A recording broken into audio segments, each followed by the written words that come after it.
Assalamualaikum warahmatullahi wabarakatuh. Jumpa lagi di hidrologi dan hidrogeologi. Kali ini pertemuan 6 yaitu hidrometri. Hidrometri itu bisa diartikan pengukuran yang berkaitan dengan air, ya. Debit aliran sungai atau Q adalah jumlah air yang mengalir melalui tampang lintang sungai tiap satuan waktu, biasanya dinyatakan dalam meter kubik per detik. Debit sungai dengan distribusinya dalam ruang dan waktu adalah informasi penting yang diperlukan dalam perencanaan bangunan air dan pemanfaatan sumber daya air. Dan karena debit aliran sungai sangat bervariasi dari waktu ke waktu, maka diperlukan data pengamatan debit dalam waktu yang panjang. Bagaimana cara menentukan debit di suatu lokasi sungai? Ada 4 cara. Yang pertama adalah pengukuran di lapangan. Ya, kita langsung mengukur di lapangan di lokasi yang ditetapkan. Yang kedua, berdasarkan data debit dari stasiun yang berada di dekat tempat yang kita ingin ukur itu. Yang ketiga, berdasarkan data hujan. Yang keempat, berdasarkan pembangkitan data debit. Ada 4 cara, ya. Nah, kalau pengukuran debit di lapangan itu bisa dilakukan dengan 2 cara. Yang pertama adalah membuat stasiun pengamatan. Di stasiun pengamatan yang kita ukur adalah tampang lintang sungai, kemudian elevasi muka air, ketinggian air, dan kecepatan aliran. Setelah kita dapat parameter ini, lalu kita hitung debit aliran dengan cara mengalihkan luas tampang dengan kecepatan. Jadi Q sama dengan A kali V. Kita pengen cari Q, kita cari A dulu. A itu adalah penampang aliran. Penampang aliran, luas tampang aliran itu dari tampang lintang dan elevasi muka air, ya. V adalah kecepatan aliran. Dan untuk mendapatkan hasil yang teliti, lebar sungai dibagi menjadi sejumlah pias dan diukur kecepatan aliran pada vertikal di setiap piasnya. Ya, cara yang kedua mengukur debit di lapangan adalah mengukur debit di bangunan air. Kalau kita punya bendung atau peluap, kita bisa mengukur debit air yang lewat di lapangan tersebut dengan mengukur debitnya di bangunan tersebut. Ya, misalnya sungai itu ada di bangunan air, ada bendung. Di sungai ada bangunan air, misalnya bendung. Jadi caranya debit sungai dapat dihitung dengan mengukur tinggi muka air di atas puncak bendung berdasarkan rumus peluapan yang berlaku untuk bangunan tersebut. Jadi setiap bangunan air ada yang namanya rumus peluapan. Misalnya kalau air setinggi X di atas bendung, kita langsung tahu berapa debitnya. Jadi setiap bangunan air ada rumus peluapan masing-masing berdasarkan dimensi bangunan dan sungai di tempat bangunan air itu berada, ya. Nah, ini cara yang kedua tadi memperkirakan debit berdasarkan data debit lain. Seringkali di suatu lokasi yang akan dibangun bangunan air tidak terdapat pencatatan debit sungai dalam waktu yang panjang. Bagaimana caranya dong kalau kita pengen bangun sekarang misalnya? Ketika kita ingin bangun suatu bangunan air, kita perlu debit sungai dalam waktu yang panjang, ya. Sementara debit sungai atau pengukuran seperti di bagian sebelumnya itu nggak pernah dilakukan. Bagaimana caranya? Apakah kita mulai sekarang? Kalau kita mulai sekarang, kita butuh paling nggak setahun debit sungai. Ambil contoh, ya. Akan terlalu lama. Kita menunggu berarti tahun depan baru bisa kita bangun, ya. Sementara kita pengen bangunnya sekarang nih. Bagaimana caranya? Kita perlu debit sungai di tempat yang pengen kita bangun itu. Kita harus tahu debitnya. Bagaimana caranya? Ya, caranya adalah kita dasarkan pada data debit yang lain, ya. Terpaksa debit diperkirakan berdasarkan satu debit di lokasi lain pada sungai yang sama. Kalau ada sungainya sama di tempat yang mungkin berjarak 500 meter 1 km dari tempat yang kita pengen bangun itu, ada pengukuran debit. Jadi kita bisa konversi. Atau yang kedua, debit di lokasi lain pada sungai di sekitarnya juga bisa kalau memang nomor 1 tidak ada. Nomor 3, kalau karakteristik sungai di mana kita pengen bangun dengan suatu sungai yang lain di lokasi yang lain yang berjauhan, karakteristiknya sama, maka juga bisa, ya. Ada di gambar 5.1, debit di lokasi yang ditinjau dihitung berdasarkan perbandingan luas das yang ditinjau dan das stasiun referensi. Yang ditinjau berarti yang pengen kita bangun, referensi itu adalah stasiun lain yang kita ingin ambil datanya. Nah, ini contohnya. Ini gambar 51 adalah perkiraan debit di suatu stasiun. Coba kamu lihat ini gambar di kiri atas.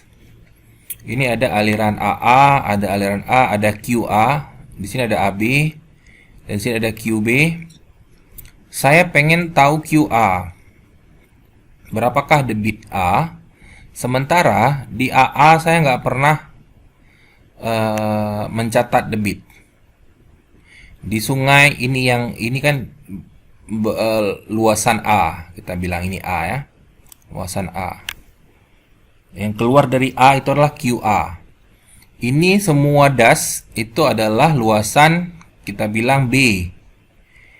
Ya, di B itu selalu dicatat QB-nya. Sekarang kita pengen bangun sesuatu di QA, di tempat di sini. Yang kita perlu datanya adalah QA. Tidak pernah dicatat. Bagaimana caranya? Karena QB selalu tercatat, maka bisa dibandingkanlah luas A dengan luas B dikalikan QB.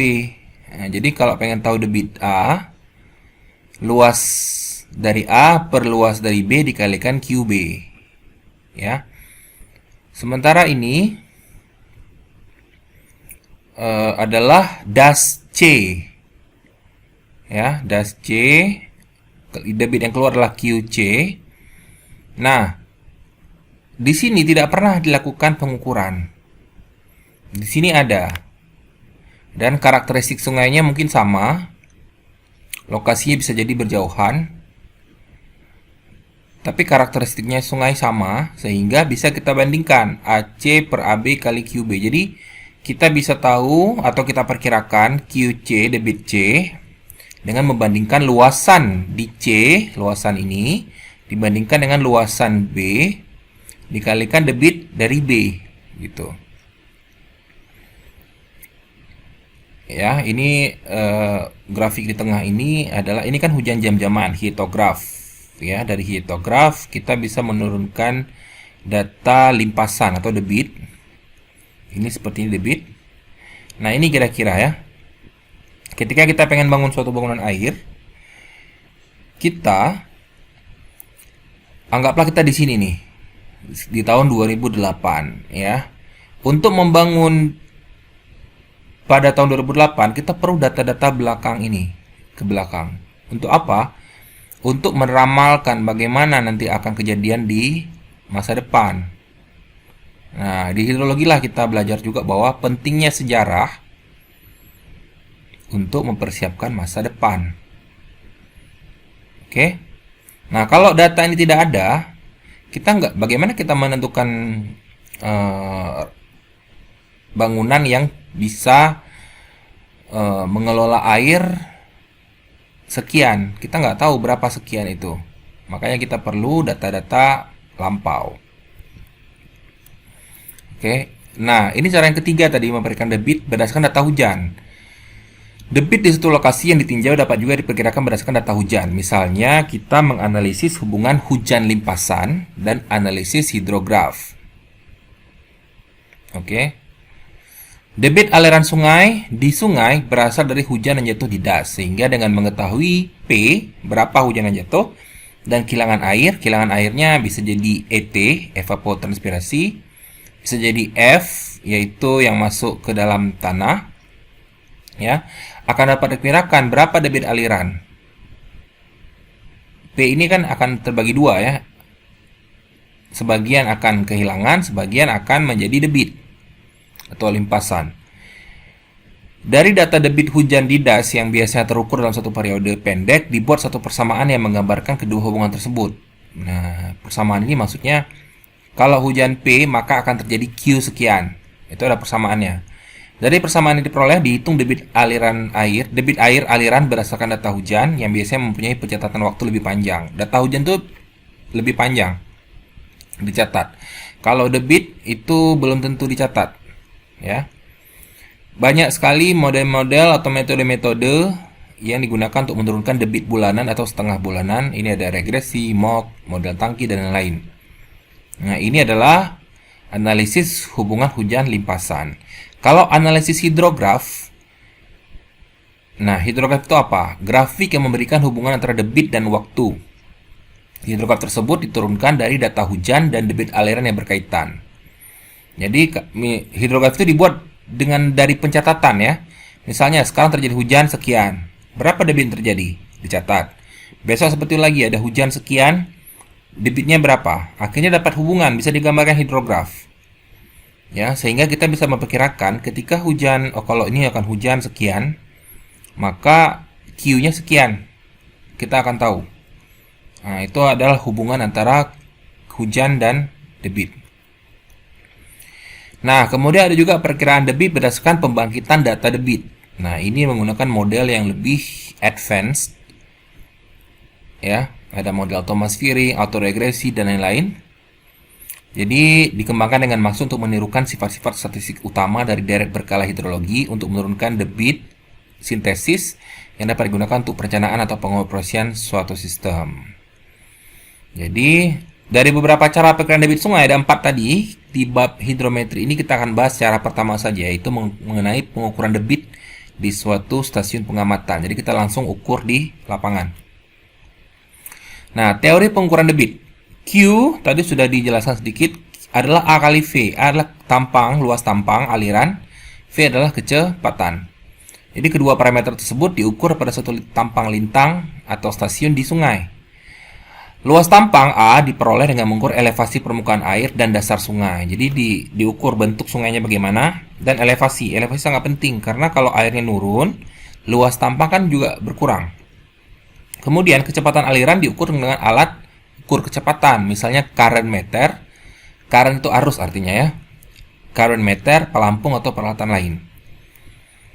Apabila dasar dan tebing sungai tidak berubah, tidak ada erosi atau sedimentasi, pengukuran elevasi dasar sungai dilakukan satu kali saja cukup.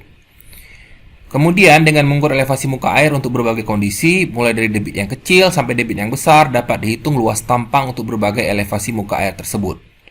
Nah, kecepatan aliran juga dapat dihitung bersamaan dengan pengukuran elevasi muka air. Dengan demikian dapat dihitung untuk berbagai kondisi aliran. Lalu, data-data ini sudah diperoleh, data A dan data V, dapat dibuat kurva debit atau rating curve, yaitu kurva yang menggambarkan hubungan antara elevasi muka air dan debit. Kalau kita sudah ada data, kita bisa buat rating curve. Jadi misalnya, di sungai ini kedalaman atau elevasi muka airnya 1 meter. Kita langsung bisa memperkirakan debit dari rumus atau dari kurva tersebut. Nah, dengan dibuatnya kurva debit, selanjutnya debit sungai dapat dihitung hanya dengan mengukur elevasi muka airnya. Ya, penggunaan kurva debit hanya dapat dilakukan apabila sungai tidak dipengaruhi oleh pasang surut. Nah, yang dipengaruhi pasang surut itu biasanya di muara, karena itu sudah bertemu dengan laut. Bentuk tampang memanjang dan melintang sungai tidak teratur.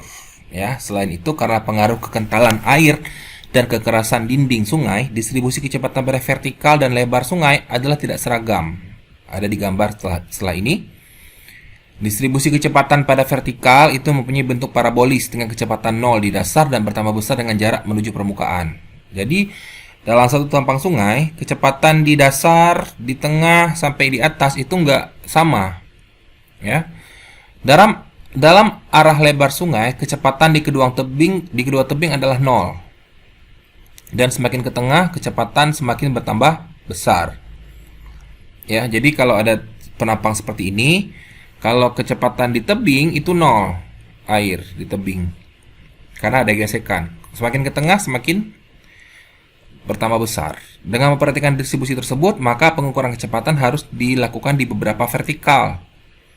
Dalam arah lebar sungai dan beberapa titik pada vertikal. Jadi, karena ada perbedaan kecepatan karena ada tebing dalam arah lebar sungai, atau juga karena dasar dalam arah vertikal, maka kita harus ketika mengukur kecepatan itu harus beberapa titik, beberapa pias, ya.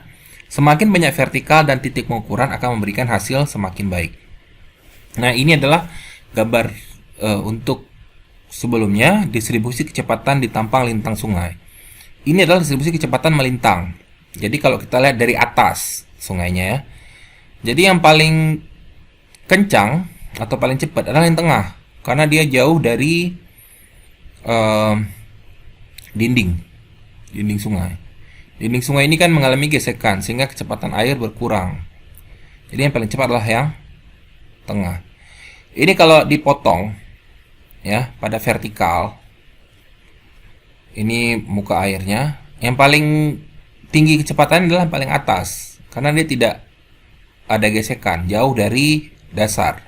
Yang dari dasar ini dimulai dari nol. Nah, karena ada perbedaan inilah makanya perlu dilakukan pengukuran vertikal beberapa kali di beberapa pias. Kalau sungainya berbentuknya tidak bulat kan seperti ini bentuknya. Jadi kecepatan sungai juga berbeda-beda di setiap kedalaman dan setiap jarak antara dinding. Dari data kecepatan di beberapa titik vertikal dihitung kecepatan rata-rata dengan menyamakan luasan distribusi kecepatan terukur dengan luasan kecepatan rata-rata pada seluruh kedalaman. Mengingat bahwa sungai mempunyai bentuk tampang melintang yang tidak teratur dan kecepatan aliran juga nggak seragam pada seluruh tampang, maka pengukuran debit sungai dilakukan dengan membagi tampang sungai dengan ke dalam sejumlah pias. Di setiap pias diukur luas tampangnya dan kecepatan rata-ratanya. Kemudian debit aliran dapat diberikan oleh bentuk berikut. Q sama dengan sigma AV. Ya, jadi ini sigma kumpulan dari A kali V. A kecil adalah luasan setiap pias, V adalah kecepatan rata-rata di setiap baris. Jadi dikumpulin dari setiap pias perkaliannya ini. Oke. Pengukuran debit sungai dilakukan dengan pemasangan alat di suatu lokasi di sungai yang ditetapkan yang memungkinkan pengamatan secara kontinu dan teratur elevasi muka air dan debit serta data lainnya, misalnya angkutan sedimen dan salinitas. Langkah-langkahnya adalah kita pilih dulu lokasi stasiunnya, kita ukur kedalaman sungai, kita ukur elevasi muka air secara kontinu atau secara harian, kita ukur kecepatan aliran, kita hitung debitnya berapa. Kemudian kita buat rating curve, yaitu kurva yang menggambarkan hubungan antara elevasi air dan debit. Dari rating curve, kita bisa cari debit aliran berdasarkan pencatatan elevasi muka air. Kemudian kita presentasikan dan publikasi data terukur dan terhitung. Data ini akan digunakan untuk merencanakan bangunan air. Bagaimana cara memilih lokasi stasiun pengukuran? Dia memperhatikan beberapa syarat. Yang pertama mudah dicapai, misalnya di jembatan itu lebih mudah dicapai oleh pengamat, ya. Atau di bagian sungai yang lurus dengan penapang sungai yang teratur dan stabil, jadi tidak ada erosi atau sedimentasi. Atau boleh juga di sebelah hilir pertemuan anak sungai. Kalau ada anak sungai ketemu sama anak sungai, itu harus di daerah yang sudah bertemu. Atau di mulut sungai menuju ke laut atau danau. Di lokasi bangunan air seperti bendungan, bendung, dan sebagainya. Dan daerah itu tidak dipengaruhi oleh garis pembendungan atau backwater. Backwater itu adalah ketika air datang, kemudian kalau ada pengaruh pasang surut, itu akan menyebabkan kecepatannya berkurang gara-gara ada pasang misalnya. Nah, itu ada backwater. Jadi kalau bisa di tempat yang tidak dipengaruhi oleh backwater. Kemudian aliran berada dalam alur utama, tidak ada aliran di bantaran. Jadi nanti ada sungai-sungai yang kadang-kadang meluap ke bantaran sungai. Nah, lokasi itu tidak dipilih. Jadi dipilih yang berada dalam alur utama. Nah, untuk mengukur debit tadi, kita kan perlu mengukur kedalaman sungai. Jadi, cara pengukuran kedalaman sungai adalah menggunakan bak ukur bisa, tali dengan pemberat, atau dengan echo sounder. Ya. 1. Dengan bak ukur. Untuk sungai yang dangkal, bak ukur yang telah diberi skala dan plat di bagian bawahnya dimasukkan dalam sungai sampai plat dasar mencapai dasar sungai. Papan tersebut dapat ditegakkan dengan bantuan perahu atau oleh orang kalau sungainya dangkal. Ya, kalau sungai dangkal gampang, tinggal pakai bak ukur. Bak ukur ini dia, seperti penggaris ya. Kedalaman air dibaca pada skala di bak ukur tersebut. Nah, kalau ini agak jauh, maka dilihat dengan teodolit. Ada orang yang pakai alat teodolit untuk melihat berapakah kedalaman atau elevasi airnya.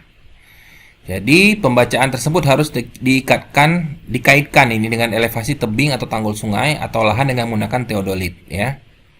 Ini kira-kira penggunaan pengukuran kedalaman sungai dengan bak ukur. Kemudian bisa juga dengan menggunakan tali dengan pemberat. Kalau sungai dalam atau kecepatan arusnya besar, kedalaman air diukur dengan menggunakan tali yang diberi pemberat. Jadi pengukuran dilakukan dengan menggunakan perahu. Dengan perahu orang itu ke tengah, talinya diturunkan. Ya. Pengukuran ini biasanya dilakukan secara bersamaan dengan pengukuran kecepatan dengan menggunakan current meter. Di atas pemberat dipasang current meter sehingga sambil mengukur kedalaman dapat diketahui kecepatan aliran di beberapa titik yang ditentukan. Pemberat mempunyai bentuk yang halus sehingga hambatan yang ditimbulkan oleh arus kecil.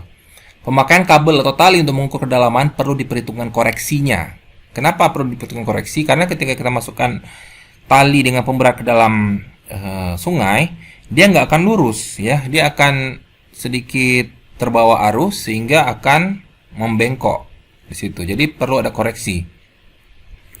Koreksi ini diberikan pada bagian tali yang berada di atas permukaan air, air correction, koreksi di udara, dan di bawah permukaan air, wet line correction, koreksi dalam air. Nah, seperti ini kira-kira ya. Ini adalah talinya nih dari A, D, E sampai ke F, itu tali. Ini ada pemberat, di sini ada pengukur current meternya, ya. Dia nggak bisa lurus kalau tali dengan pemberat, karena akan dibawa oleh arus ke sana misalnya. Kemudian pasti akan membentuk sudut. Nah, sudut ini akan dicatat juga nanti. Jadi akan ada koreksi di sini dan ada koreksi di sini. Ada 2 kali koreksi. Coba perhatikan karena ini akan ada di LK.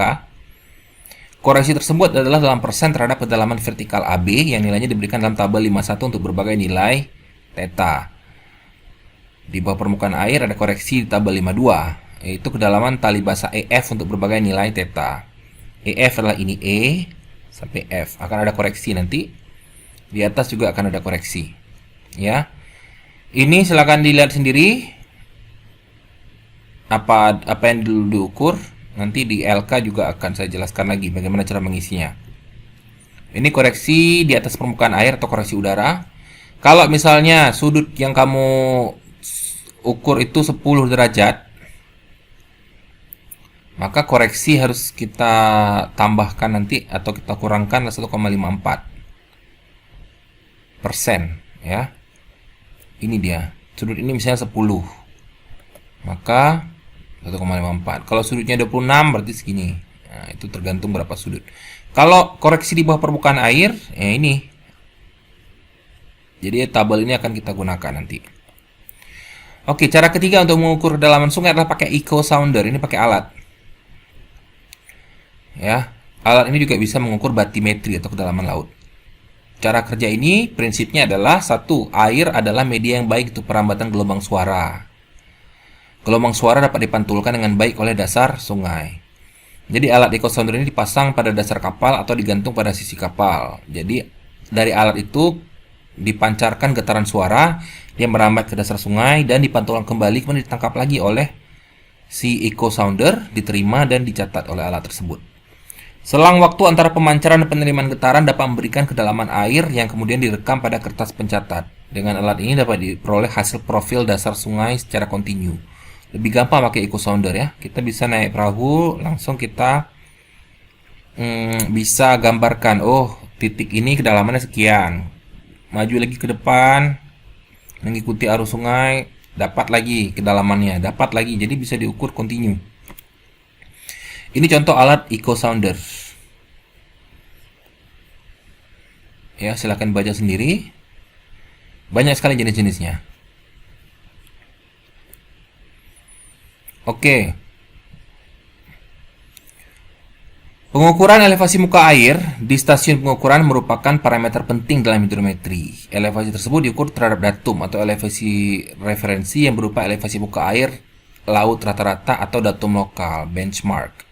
Alat pencatat elevasi muka air dapat berupa papan duga dengan meteran atau staff gauge atau plat pengukur elevasi muka air secara otomatis, AWLR, Automatic Water Level Recorder.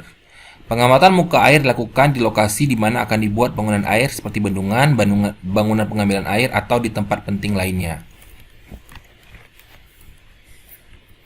Oke, ada beda ya antara kedalaman sungai sama elevasi muka air. Apa bedanya? Apa bedanya? Kedalaman sungai sama kedalaman sungai eh, hampir sama memang antara kedalaman sungai dengan elevasi muka air. Kalau kita review sedikit ya, kalau kedalaman sungai tadi caranya ada tiga, yaitu bak ukur, kemudian yang kedua tali dengan pemberat, ini, yang ketiga adalah pakai eco sounder. Nah, kalau elevasi muka air itu yang pertama papan duga, hampir sama dengan bak ukur tadi ya. Inilah alat paling sederhana untuk mengukur elevasi muka air, dibuat dari kayu atau plat baja. Ya. Nah, kadang-kadang papan duga ini adalah papan yang memang ditempatkan di sana secara permanen. Ya, ini silakan dibaca sendiri. Nah, ini adalah papan duga. Jadi inilah mistar duga vertikal, kalau ini miring, kalau ini bertingkat. Kenapa bertingkat? Karena mungkin nanti elevasinya ini, elevasi muka airnya kan naik turun ya. Ketika dia tinggi, elevasi muka airnya akan digunakan mistar yang ini, papan duga yang ini. Ketika dia turun, akan digunakan yang ini. Ketika dia turun sekali, akan digunakan yang ini. Ya, pengamatan elevasi muka air pada papan duga biasanya dilakukan sekali dalam sehari. Nah, ini papan duga ini itu sebagian permanen, jadi tetap di tempat itu terus, nggak dipindah-pindahkan. Beda dengan yang tadi, kalau kita ukur kedalaman sungai, itu bisa dipindah-pindahkan. Ya. Meskipun penggunaan alat ini murah, tapi ada kelemahannya, yaitu tidak tercatatnya muka air pada jam-jam lain yang mempunyai informasi penting, misalnya puncak banjir. Kalau banjir kan mungkin penuh sekali, sehingga tidak tercatat atau tidak dicatat. Karena kan orang nyatat ini juga tidak setiap detik kan. Dia akan mencatat misalnya sekali sehari, jadi jam 7. Nah, antara jam 7 hari ini dengan jam 7 kemarin, mungkin pernah terjadi banjir yang tidak tercatat berapa tingginya. Ya. Maka untuk mendapatkan informasi-informasi penting pada waktu terjadi banjir atau apabila kondisi memungkinkan, perlu dilakukan lebih banyak pengamatan. Jadi selain jam 7 pagi juga ketika banjir, oh sekarang banjir, dilihat lagi berapa ketinggian air atau elevasi muka airnya. Nah, yang pertama tadi pengukur elevasi muka air adalah papan duga. Yang kedua adalah alat pengukur elevasi muka air maksimum. Nah, yang ini nih bisa digunakan. Kita hanya datanya akan tahu berapa elevasi muka air maksimum saja. Ya, alat pengukur puncak atau crest gauge ini bentuknya seperti ini. Ini digunakan untuk mengukur elevasi muka air maksimum yang terjadi pada waktu banjir. Jadi alat ini sederhana sekali, dari tabung diameternya 50 mm.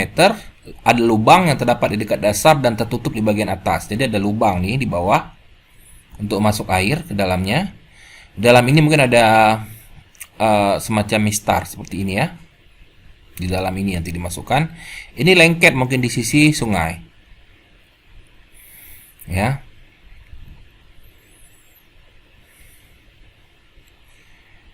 Di dalam tabung tersebut ditempatkan papan duga, ini papan duga, dan butir-butir gabus. Ada butir-butir gabus dalam ini. Butir gabus tersebut mengapung di air dan sebagian akan melekat pada papan duga kalau permukaan air turun. Jadi ada gabus di sini. Ketika air masuk, gabus kan akan naik kemana yang paling tinggi. Ketika sudah paling tinggi, gabus itu akan nempel di mistar ini. Kemudian air akan turun, ya. Nanti petugas akan melihat berapa paling tinggi airnya di sini. Makanya dibilang ini alat pengukur elevasi muka air maksimum. Setelah terjadi banjir, pengamat melepas papan duga tersebut dari dalam pipa dan mencatat tanda muka air tertinggi dengan melihat butir-butir gabus yang melekat. Kemudian butir gabus tersebut dibersihkan dari papan dan memasangnya kembali dalam pipa dan memasukkan butir gabus tambahan untuk mencatat muka air tinggi berikutnya. Ya. Cara ketiga untuk mengukur elevasi muka air adalah pakai AWLR. Pencatat muka air otomatis, Automatic Water Level Recorder. Jadi dengan AWLR ini, elevasi muka air dapat tercatat secara kontinu karena ada grafiknya, langsung tercatat setiap waktu ada. Alat ukur yang banyak digunakan di Indonesia menggunakan pelampung. Pelampung tersebut mengikuti gerak naik turunnya muka air dan gerak tersebut ditransfer ke roda gigi yang mereduksi fluktuasi muka air. Ya. Roda gigi tersebut dihubungkan dengan pena pencatat yang mencatat pada kertas grafik yang digulung silinder yang berputar. Jadi kertas grafiknya berputar terus, sementara ada pena yang akan mencatat naik turun. Jadi ketika dibuka, jadi kayak grafik, ketahuan jam sekarang muka airnya sekian, jam berikutnya naik, jam berikutnya turun, kelihatan di kertas grafik. Untuk menghindari pengaruh gelombang dan arus sungai, pelampung ditempatkan pada sumur pengamatan. Sumur pengamatan dapat ditempatkan di sungai atau di tebing sungai. Dalam hal yang kedua, sumur tersebut dihubungkan ke sungai dengan menggunakan pipa. Pada gambar berikut nanti ya. Hasil pencatatan adalah grafik fluktuasi muka air sungai sebagai fungsi waktu. Dengan mengaitkan elevasi muka air tersebut dengan tampang melintang sungai dapat dihitung luas tampang aliran. Nah, ini kira-kira alat AWLR tersebut ya. Ini ada pipa. Ini di sumurnya dibuat. Ini ada tebing sungai. Kemudian ini adalah airnya. Air pipa masuk ke dalam pipa, bukan kebalik ya. Air masuk ke dalam pipa.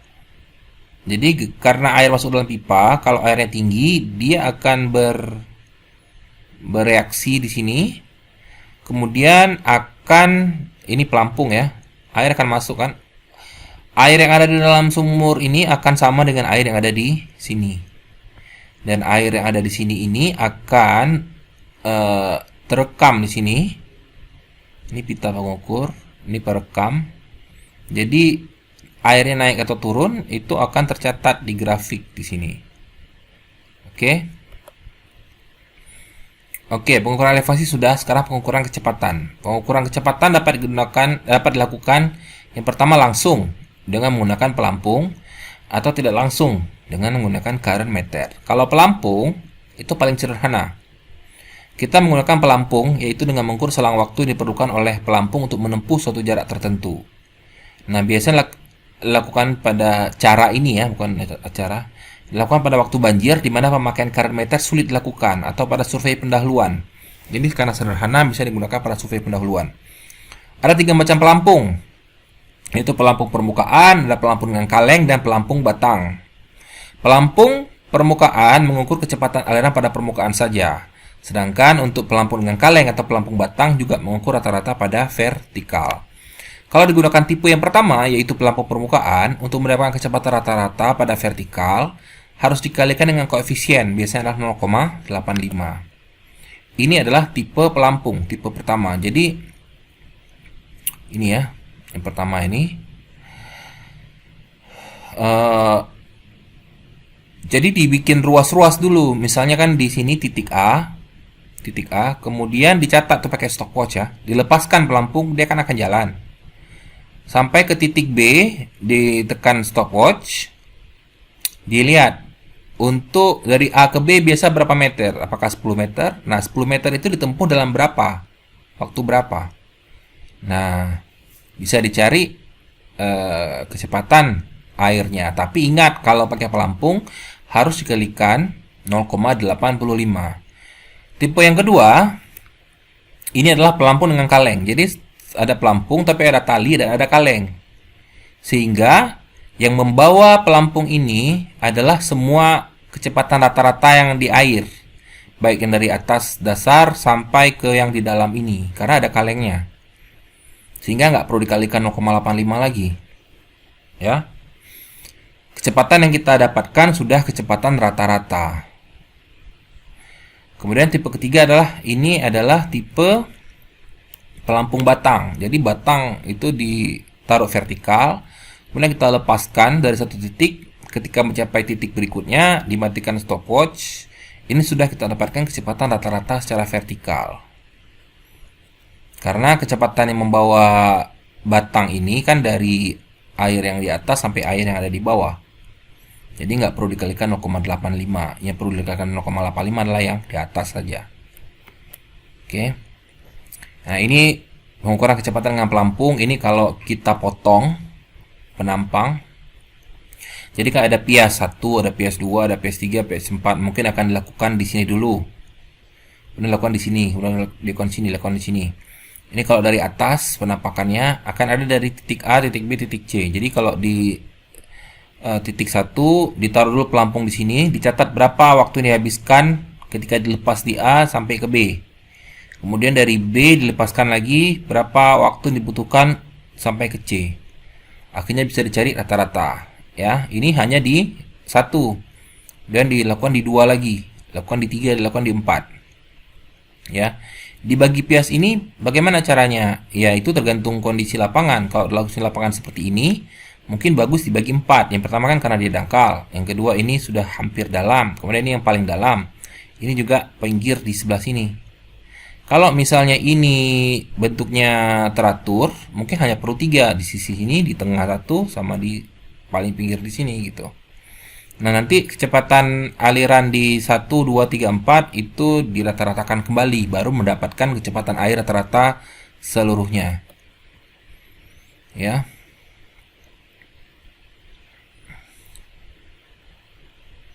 Ini silakan dibaca aja. Jadi kecepatannya adalah L per T. L adalah jarak yang ditempuh per waktu untuk menempuh jarak tersebut. Didapatkanlah V-nya. Ya, kalau kecepatan rata-rata berarti harus tambahkan semua dibagikan dengan berapa data yang ada. Oke, yang pertama adalah pakai tipe pelampung kan untuk kecepatan air. Yang kedua adalah pakai current meter. Current meter ini paling banyak dilakukan. Ada 2 tipe, yaitu tipe mangkok. Seperti gambar 510, ini tipe mangkok.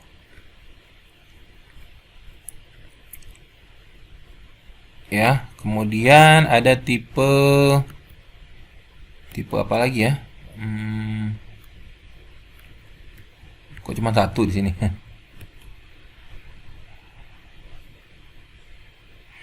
Oh, tipe mangkok namanya ini price cup current meter. Ya. Ini gambarnya. Tipe mangkok yang di bawah adalah tipe baling-baling. Jadi kalau mangkok gambarnya seperti ini. Dia ada baling-baling juga. Ya. Jadi ini akan berputar dia sesuai dengan kecepatan air. Di sini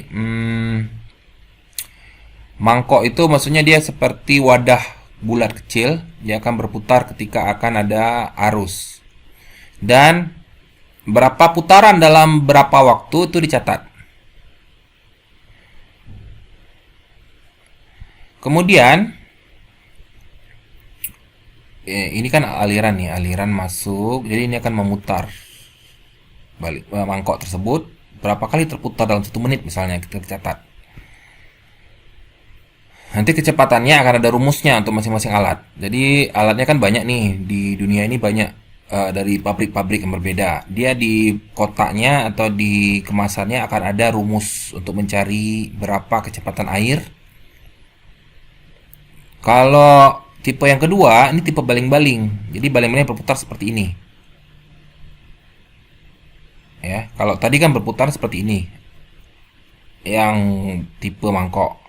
Tapi kalau yang tipe baling-baling berputar secara vertikal seperti ini. Ya. Nah, hubungan antara jumlah putaran per detik N dan kecepatan aliran V bentuk linear seperti ini. Jadi kalau mau tahu kecepatannya, ini rumus dasarnya. V adalah A tambah B kali N. A dan B adalah konstanta yang diperoleh dari kalibrasi alat yang dilakukan oleh pabrik pembuatnya. Jadi setiap alat itu beda-beda A sama B-nya. N itu adalah jumlah putarannya. Jadi jumlah putaran ketika kita taruh current meter, jumlah putaran kita perhatikan berapa kali dia putar. Ya, kita masukkan ke rumus ini dapat nanti V-nya. Ini adalah contoh current meter tipe baling-baling diameternya 0,125. Bentuk rumusnya adalah ini. Kalau N-nya putarannya itu di bawah 2,22 kali, maka rumus V-nya adalah ini. Kamu tinggal cari aja misalnya, oh dia berputar 2 kali. Masukkan 2 di sini. Maka kecepatannya sudah diketahui. Kecepatannya adalah 0,2543 kali 2 tambah 0,018. Tapi kalau berputarnya 10 kali, maka kamu harus pakai rumus yang bawah. 0,2615 kali 10 tambah 0,02. Dapatlah kecepatan arusnya. Ya. Kalau emang agak susah untuk melihat berapa kali dia berputar, itu bisa direkam pakai video. Kalau video kan bisa kita hitung, bisa kita perlambat ya. Current meter dapat dipasang pada batang atau digantungkan pada tali yang diberi pemberat. Cara pertama yaitu menggunakan batang itu mengukur kecepatan di sungai kecil atau saluran dengan bantuan perahu atau pada jembatan. Kalau dengan tali pada pemberat itu untuk digunakan mengukur di sungai yang besar. Karena perubahan kondisi aliran di sungai yang tidak dipengaruhi pasang surut yang relatif kecil, pengukuran kecepatan dapat dilakukan dengan hanya menggunakan satu alat dari satu vertikal ke vertikal berikutnya dalam satu tampang lintang. Pengukuran dilakukan di beberapa titik pada vertikal yang selanjutnya dievaluasi untuk mendapatkan kecepatan rata-rata. Jadi pada beberapa kedalaman ditaruh itu. Kedalaman paling dasar, kedalaman di atasnya sedikit lagi sampai ke paling atas. Untuk menyingkat waktu dan menghemat biaya, pengukuran dapat dilakukan hanya di beberapa titik pada vertikal, biasanya pada 0,6 kedalaman, 0,2 kedalaman, dan 0,8 kedalaman. Dengan D adalah kedalaman aliran. Jadi misalnya kedalamannya adalah 3 meter. Ya udah, kita letakkan alatnya di 0,6 kali 3 meter. Berapa? Di 0,2 kali 3 meter dan di 0,8 kali 3 meter. 3 tempat kita letakkan current meternya, kemudian dirata-ratakan. Cara merata-ratakannya ada 5 cara ya. Jadi kecepatan rata di setiap vertikal dapat ditentukan dengan salah satu dari metode berikut yang tergantung pada ketersediaan waktu, ketelitian yang diharapkan, lebar dan kedalaman sungai. Ada yang namanya metode satu titik. Jadi pada satu vertikal cuma satu titik saja kita ukur. Ya. Kenapa digunakan satu titik? Biasanya untuk air dangkal, di mana metode 2 titik atau lebih tidak bisa dilakukan. Gambar 511A ini dia. Di mana kita letakkan kalau kita hanya pakai satu titik? Kecepatan diukur pada 0,6 kedalaman air. Nah ini dia. Kecepatan adalah kecepatan pada kedalaman 0,6 dari kedalaman. Ini dia. Ya. Misalnya kedalaman sungai adalah 1 meter. Ya, karena sungai dangkal misalnya kan. Kita letakkan current meter di 0,6 kedalaman. 0,6 kali 1 berarti 0,6 meter. 0,6 meter kita letakkan alat di sini. Oke, berarti kita menghitung V 0,6. Berapa dapat? Dicari kan? Berapa dapat kecepatannya? Nah, kecepatan rata-rata untuk tampang sungai ini adalah kecepatan di titik ini, langsung dapat ya, karena cuma satu titik ya. Kemudian ada metode 2 titik. Kalau 2 titik di vertikal kita taruh 2 titik saja, maka ditaruh pada 0,2 dan 0,8 kedalaman. Ini gambar ini ditaruh current meternya di 0,2 kedalaman sama di 0,8 kedalaman. Kecepatan rata-ratanya berapa? Kecepatan rata-ratanya adalah ini. Dijumlahkan saja kecepatan di 0,2 kedalaman sama kecepatan di 0,8 kedalaman dibagi 2 langsung. Kemudian metode 3 titik. Metode 3 titik ini ditaruh alat itu di 0,2D, di 0,68D dan di 0,8D. Cara menjumlahkannya, dijumlahkan saja rata-ratanya ya, dicari rata-rata ya. Kecepatan di 0,2 tambah kecepatan di 0,6 tambah kecepatan di 0,8 dibagi 3. Itulah metode 3 titik. Atau boleh seperti ini. Kemudian ada 4 cara berarti ya. Metode 4 titik nggak ada. Yang ada adalah metode 5 titik. Metode 5 titik berarti ditaruh atau diukur pada kecepatan di permukaan air, kecepatan di 0,2 kedalaman, kecepatan di 0,6 kedalaman, kecepatan di 0,8 kedalaman, sama kecepatan paling bawah ya, di base atau di bottom. Cara menjumlahkannya atau cara mencari rata-ratanya seperti ini rumusnya. Jadi kecepatan dasar di permukaan air ditambah 3 kali kecepatan di 0,2 ditambah 2 kali kecepatan di kedalaman 0,6 tambah 3 kali kecepatan di 0,8 kedalaman ditambah 1 kali kecepatan di base dibagi 10. Ya, berarti ada 4 cara. 1 titik, 2 titik, 3 titik dan 5 titik. Nah,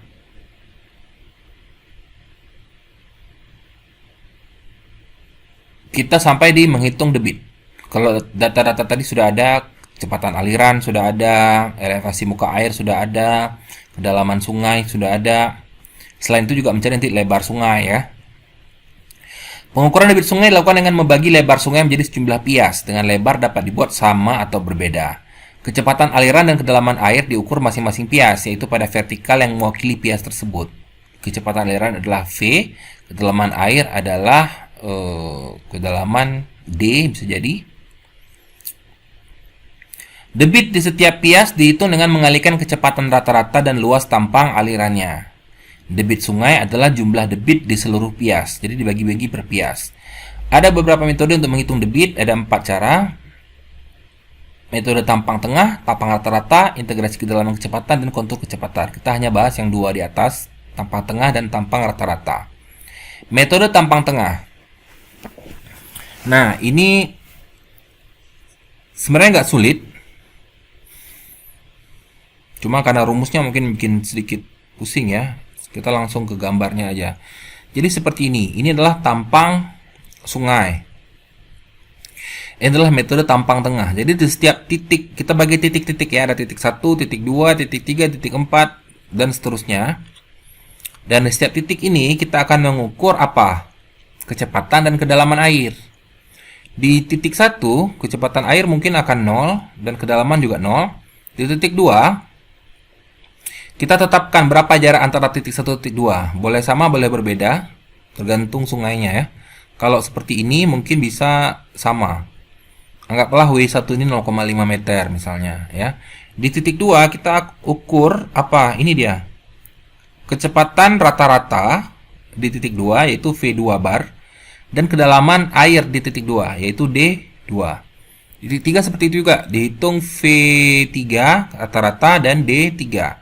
Cara mencari V3-nya itu sudah dijelaskan di sebelumnya. Mungkin boleh pakai 3 titik, boleh pakai 2 titik. Ya, titik 4 juga seperti itu. Nah, karena tampang tengah, maka kita mencari luas tampang ini yang diarsir. Dibilang tampang tengah karena data kecepatan, data kedalaman itu adalah di tengah ini. Di tengah setiap titik. Oke. Debit kita cari untuk debit yang ada di bagian yang diarsir. Jadi tugas kita adalah mencari luasan yang diarsir ini berapa. Bagaimana cara mencari luasan yang diarsir ini? Luasan yang diarsir ini adalah debitnya. Dengan data ini V3 bar, D3 bar, dan juga W2 dan W3. W2 itu adalah jarak antara 3 dan 2. W3 adalah jarak antara 3 dan 4. Nah, yang ini panjang ini itu kan setengah W2. Panjang ini juga setengah W3. Nah, kalau W2 dan W3 itu sama, anggaplah misalnya 1 meter atau 0,5 meter, maka setengah W2 kalau 1 meter berarti 0,5. Kalau W3 setengah W3 juga 0,5, sehingga bagian ini itu adalah 0,5 tambah 0,5. Jadinya 1 meter. Kemudian ini adalah bentuk trapesium. Bentuk trapesium, kita mencari luasnya bagaimana rumusnya? Coba. Rumus trapesium itu adalah panjang dasar ditambah panjang atas bagi 2 dikalikan tinggi. Ya. Oke, tapi kita nggak tahu nih panjang sini berapa dan panjang di sini berapa, dan nggak perlu dicari juga. Kenapa? Karena kita sudah ada rata-ratanya, yaitu di tengah ini, yaitu ini. Nah, jadi untuk mencari debit di ruas yang diarsir ini, rumusnya langsung saja di sini. Yang ini. Luas tampang pias 3. Untuk mencari luas A3 itu kan harus ada W2 tambah W3 bagi 2 dikalikan D3. Oke. W2 tambah W3 bagi 2 dikalikan D3. Untuk mencari debit, nah yang tadi ini, yang ini kan sama nih, dikalikan V3 bar langsung. Dikalikan V3 bar. Kalau sudah dapat, kita sudah dapat Q3. Nah, itu hanya di titik 3. Jadi nanti cari lagi di titik 2, cari lagi di titik 4, dan seterusnya sampai selesai. Ketika sudah selesai, itulah debit melalui seluruh pias. Rumus umumnya adalah seperti ini. Qx sama dengan V bar X kali Wx kurang 1 tambah Wx per 2 dx. Dikalikan dx, ya. Ini bukan turunan. Jadi misalnya kita mau 1, Q1 sama dengan V di 1 dikalikan W di 0 tambah W1 per 2 kali D1. Ya, kalau yang di 1 kita nggak akan dapat, ya. Kita hanya dapat nanti setengah dari W1 ada, tapi kecepatannya 0, semuanya 0, ya. Kalau di W2 kita akan mencari, kalau Q2 berarti V2 bar dikalikan W1 tambah W2 per 2 dikalikan D2, kedalaman di 2. Ya, kedalaman di 2 ada di sini. Ini adalah metode tampang tengah. Metode berikutnya adalah tampang rata-rata. Hampir sama juga, saya jelaskan dulu ke gambar. Nah, kalau tadi kan di tengah. Nah, kalau ini enggak, ini adalah yang diarsirnya bukan di tengah, tapi antara 3 dan 4. Ya, jadi bagaimana mencari debit di tampang 3 dan 4? Yaitu yang diarsir ini, itu adalah, luasan yang diarsir ini adalah sama dengan debit antara 3 dan 4. Jadi nanti dicari debit 34, debit 23, debit 12, dan seterusnya ke sini. Ya. Dan di titik 3 kan sudah ada datanya tadi, yaitu V3 bar sama D3. Kalau D4 ada V4 bar sama D4. Sudah ada datanya. Sekarang bagaimana cara mencarinya? Nah, luas tampang pias 3 dan 4 itu A34, yaitu D3 tambah D4 bagi 2 kali W3. Ya, ingat kita untuk mencari debit di pias 34 kita mencari luasnya. Ya, karena luasan yang diarsir tadi adalah sama dengan debit. Kalau luas tampang di A34, ini D3 tambah D4 per 2 kali W3. Ini ditambah ini dibagi 2 dikalikan W3. Itu luas yang diarsir. Oke, tapi belum dapat debit. Kalau mau dapat debitnya dikalikanlah dengan dikalikanlah dengan ini. V3 tambah V4 per 2. Ini sama dengan ini, ya. Jadi kalau mau debitnya, luasan tadi dikalikan dengan rata-rata dari kecepatan yang melingkupinya. Rumus umumnya seperti ini. Ya. Jangan pusing sama rumusnya, yang penting kamu cukup bikin gambar seperti ini, kemudian catat saja V3-nya berapa di sini, D3 berapa di sini, V4 berapa di sini, D4 berapa di sini. Nanti tinggal cari debit di setiap pias. Caranya ya ini tinggal ini aja. V3 tambah V4 bagi 2 dikalikan D3 tambah D4 bagi 2 dikalikan W3. Sudah dapat untuk pias 34. Kemudian lanjutkan ke pias-pias berikutnya. Oke, saya lanjutkan penjelasan ke LK. Baik, sekarang saya akan jelaskan LK nomor 6. Saya kira yang uraian ini tidak perlu saya jelaskan lagi. Saya jelaskan bagaimana cara yang perhitungan saja. Nomor 13, ini adalah mengukur kedalaman sungai. Dalam pengukuran kedalaman menggunakan tali dengan pemberat, kedalaman total tali atau AEF adalah 7,68. Jadi AEF adalah 7,68. Kedalaman dari titik tetap A ke permukaan air adalah 3,14 m. Berarti ini A ke B adalah 3,14. Sudut kemiringan tali terhadap vertikal adalah theta 24 derajat. Ini dia 24 derajat. Ditanya berapakah kedalaman air sesungguhnya? Kedalaman air sesungguhnya adalah B ke C. Berapakah B ke C? Cara menjawabnya, ini ada tabel, ada koreksi udara, ada koreksi tali basah. Pertama, cari dulu AEF, sudah diketahui, yaitu 7,68. Tulis di sini. Kemudian cari AB. AB juga sudah diketahui di soal tadi adalah 3,14. Taruh di sini 3,14. Kemudian ukur sudut theta. Theta juga sudah diketahui di soal, yaitu 24 derajat. Taruh di sini 24 derajat. Kemudian ditanya hitung kedalaman tali basah EF. Rumusnya adalah AEF dikurangi AB tambah koreksi di udara. Kita kan mau cari EF.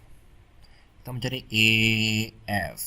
EF ini adalah AEF dikurangi dengan AB tambah koreksi di udara. AB kali koreksi. AB tambah koreksi di udara.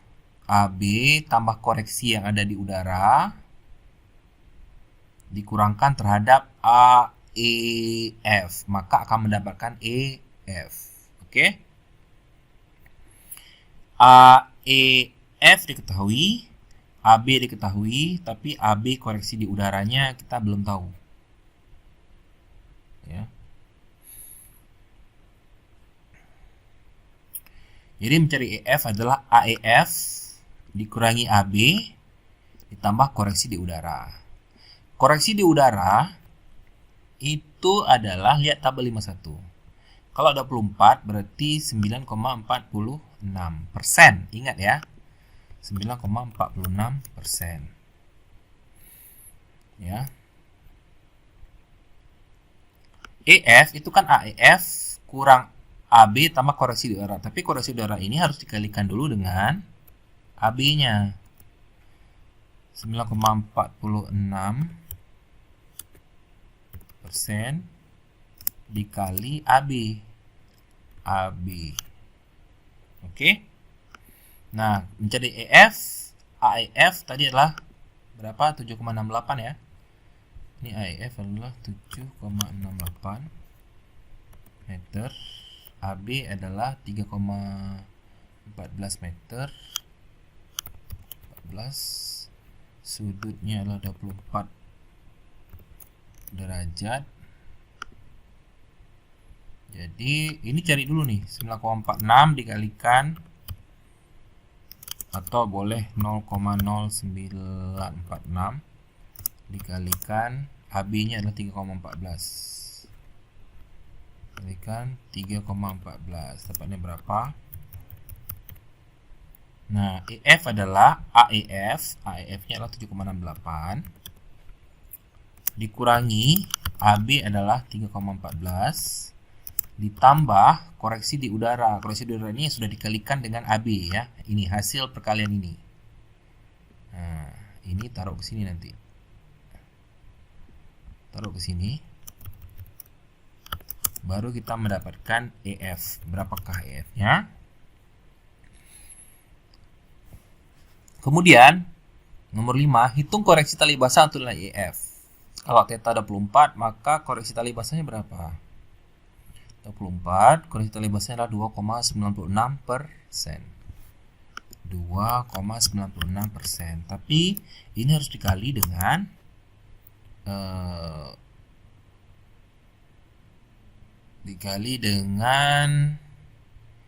EF ya, dikalikan dengan EF.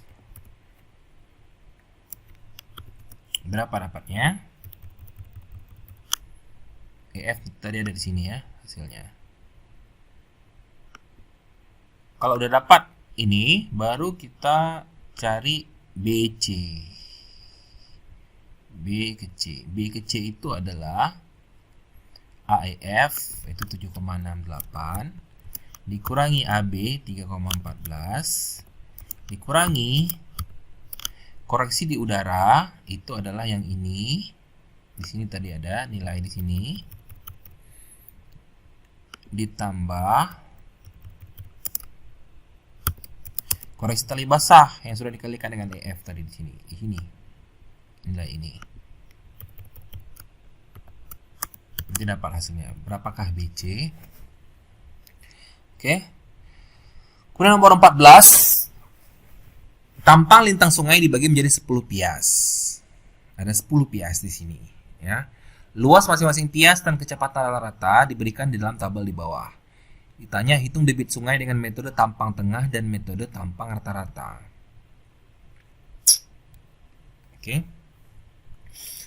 Ini nanti jawabannya tidak ada panduan, jadi tinggal diisi di tempat kosong ini aja. Mungkin satu lembar bisa ditulis 2 kolom di sini ya. Jadi untuk misalnya pias 1 luasnya adalah 3,3, kecepatannya adalah 0,18. Pias 2 kecepatannya adalah 0,19. Ini sudah diketahui luas, jadi bukan D lagi. Oke? Kalau di rumus sebenarnya ini kan luasnya dicari dulu, yaitu dari W dikalikan D, rata-rata W dikalikan dengan kedalaman. Tapi di soal ini sudah diketahui langsung luasnya, jadi tugas kamu hanya mengalihkan luas dan kecepatan untuk tiap-tiap pias. Kalau metode tampang tengah, maka debit setiap pias ini adalah perkalian dari luas dan kecepatan.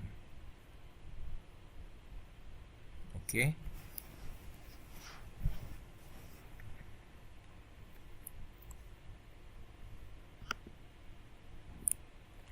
Nah, jadi saya koreksi sedikit, nggak perlu cari pakai 2 cara ya, karena yang diketahui ini adalah seperti model tampang rata-rata. Jadi cukup luasan pias yang ini dikalikan dengan kecepatan rata-ratanya ditambah luasan pias yang ini dikalikan kecepatan rata-ratanya, begitu seterusnya. Ya, tinggal dikalikan saja nih. Luas 3,3 dikalikan 0,18 tambah ini kali ini, begitu seterusnya. Itulah dapat debit totalnya berapa. Jadi kamu nggak perlu cari 2 metode ya, cukup 1 metode aja, itu metode tampang rata-rata saja. Tapi metode tampang rata-rata pun tidak perlu dicari lagi luasannya karena sudah diketahui. Tinggal luasan dikalikan debit. Debit total, luasan kali debit tambah luasan kali debit seterusnya. Baik, sekian, terima kasih. Assalamualaikum warahmatullahi wabarakatuh.